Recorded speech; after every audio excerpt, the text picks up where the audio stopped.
اور صبح آپ صلی اللہ تعالیٰ علیہ وسلم نے نماز کے بعد صفیں درست کروائیں. یہ صفیں بنواؤ، صفیں بنا کے دشمنوں کا مقابلہ کرو. ادھر کافروں کے لشکر میں ابو جہل بھی اپنا چودراہٹ دکھا رہا تھا.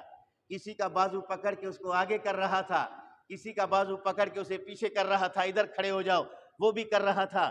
حضرت عبد الرحمن ابن عوف فرماتے ہیں، حضرت عبد الرحمن ابن عوف فرماتے ہیں کہ نبی کریم صلی اللہ علیہ وسلم ہر بہادر نوجوان کے ساتھ ایک کمزور بوڑھے صحابی کو کھڑا کرتے تاکہ اگر یہ بوڑھا کمزور کافروں کا مقابلہ نہ کر سکے تو یہ ساتھ میں بہادر مجاہد طاقتور اس کی مدد کرے. جنگ کا یہ نظام اور یہ ترتیب اور طریقہ رسول کریم صلی اللہ علیہ وسلم نے تجویز فرمایا.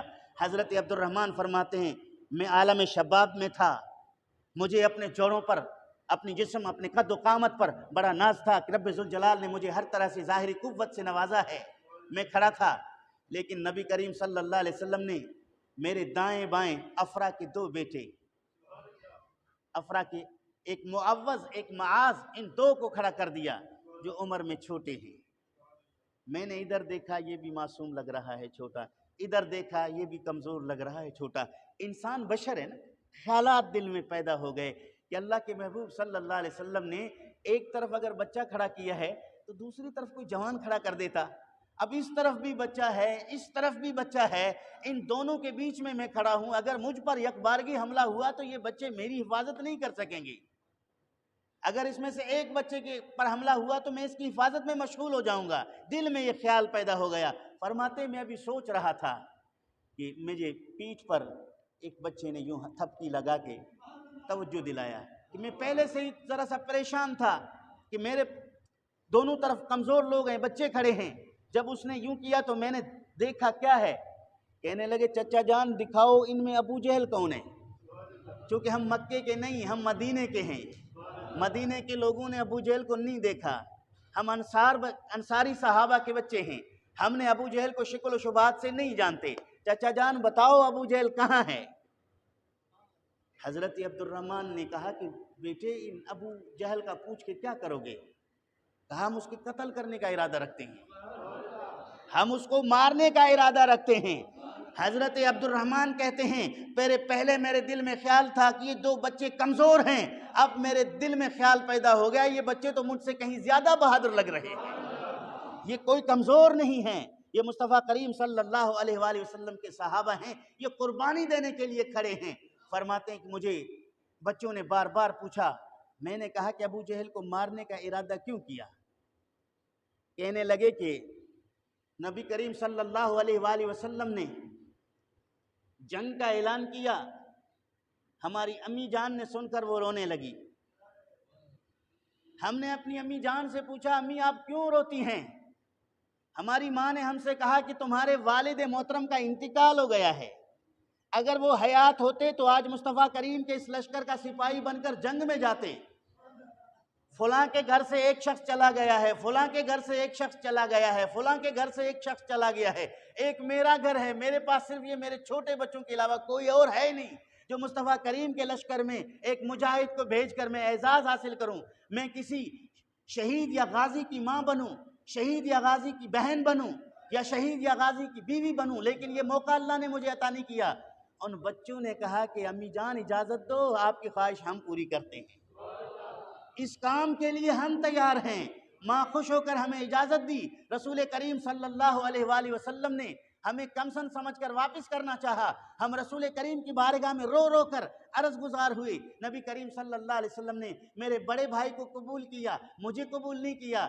میں نے کہا اے اللہ کے رسول صلی اللہ علیہ وسلم یہ میرا بھائی قد میں تو مجھ سے بڑا ہے، عمر میں بھی بڑا ہے، قد میں بھی لمبا ہے، لیکن میں اس سے زیادہ طاقتور ہوں. جب ہم دونوں بھائی گھر میں کشتی لڑتے ہیں تو میں اس کو پچھاڑ دیتا ہوں، مجھے جانے کی اجازت دو.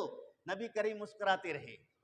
ان کے شوق کو دیکھ کر، جنگ میں جانے کا یہ جذبہ دیکھ کر مسکراتے رہے. فرمایا اچھا ٹھیک ہے کشتی لڑو.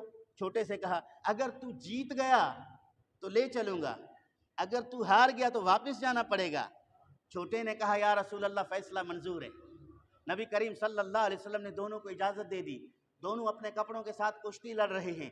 حضرت ابو بکر صدیق بھی کشتی دیکھ رہا ہے، عمر فاروق بھی دیکھ رہا ہے، شیر خدا علی المرتضیٰ بھی دیکھ رہے ہیں، مصطفیٰ کریم صلی اللہ علیہ وسلم بھی دیکھ رہے ہیں۔ چھوٹے بھائی نے جب بڑے بھائی کے جسم پر ہاتھ ڈالا اور کان میں کہا آپ کی جنگ میں جانے کی منظوری ہو گئی ہے، بھائی مجھے بھی جانا ہے، لہٰذا مجھے نہیں گرانا، مجھے نہیں گرانا، اگر آپ نے مجھے گرا دیا تو مجھے واپس جانا پڑے گا۔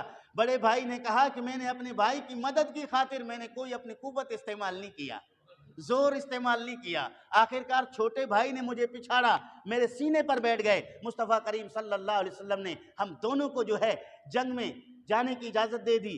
آج ہم آئے ہیں، اللہ کے رسول نے ہمیں یہ جگہ دے کر یہاں کھڑا کیا ہے، لیکن ہم دونوں بھائیوں نے ارادہ کیا ہے اگر ہم جنگ میں جائیں گے ماریں گے تو ابو جہل کو ماریں گے۔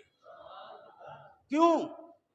فرمایا کہ ہم نے سنا ہے وہ گستاخ رسول ہے، ہم نے سنا ہے وہ نبی پاک کی توہین کرتا ہے، ہم نے سنا ہے وہ محبوب محمد کریم کو گالیاں دیتا ہے، سنا ہے کہ وہ گالیاں دیتا ہے محبوب باری کو، مر جائیں گے یا ماریں گے ہم اس ناری کو، ہم یہ تہیہ کر کے آئے ہیں۔ عبد الرحمن ابن عوف نے کہا کہ میں نے اشارہ کیا کہ وہ جو آدمی ہے جس کے ہاتھ میں ڈنڈا ہے، جو کبھی کسی کو آگے کر رہا ہے کبھی کسی کو پیچھے جانے کا کہہ رہا ہے، وہی ابو جہل ہے۔ عبد الرحمن ابن عوف فرماتے ہیں جیسے میں نے انگلی کا اشارہ کیا، ان بچوں نے اسے دیکھا، اسی طرح اس پر حملہ کیا جیسے گھات لگا ہوا شیر ایک شکار کے اوپر حملہ کر دیتا ہے۔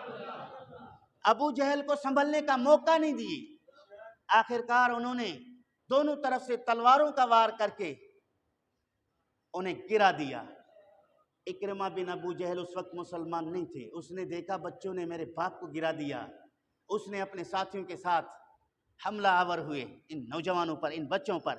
اس میں ایک شہید ہو گیا حضرت معوذ، دوسرا حضرت معاذ رضی اللہ تعالی عنہ جس کا بازو کٹ گیا، ایک ہاتھ سے دشمنوں کا مقابلہ کر رہا ہے۔ ادھر رسول کریم صلی اللہ علیہ وآلہ وسلم کے صحابہ کرام رضوان اللہ علیہ مجمعین ٹوٹ پڑے اور ان نوجوان کو، ایک شہید ہو گیا اس کو بارگاہ مصطفیٰ میں لے کر آئے، دوسرا زخمی ہو گیا اس کو اٹھا کر رسول کریم صلی اللہ علیہ وسلم کی بارگاہ اقدس میں پیش کیے۔ نبی کریم صلی اللہ علیہ وسلم نے اس کے ٹوٹے ہوئے ہاتھ کو اس جگہ پر لگا کر اپنے منہ مبارک سے لعاب دہن لگایا۔ سیرت نگار لکھتے ہیں نبی کریم صلی اللہ علیہ وسلم کے معجزہ طہر سے وہ بازو ان کا درست ہو گیا۔